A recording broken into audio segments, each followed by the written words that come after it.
Happy सावन सभी लोग को एक सावन में और भोले बाबा के नाम से भोले बाबा के शुभ अवसर के और सावन के शुभ अवसर महीने पे एक छोटा सा और प्यारा सा सॉन्ग गाने जा रही हूँ। अच्छा लगे तो आप लोग लाइक और कमेंट जरूर कीजिएगा। जय भोलेनाथ, हर हर महादेव। शिवाजी के बारी लागले फूलवारी,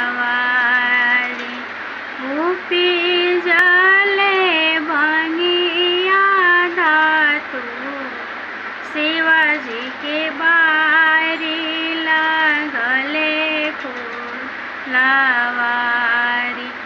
उपी जले भंगिया धातु। कहाँ बड़े हैं शिवा शिला उठा लोरिया, कहाँ बड़े सोने के कठोर। कहाँ बड़े हैं शिवा शिला उठा लोरिया, कहाँ बड़े सोने के कठोर। यहाँ बड़े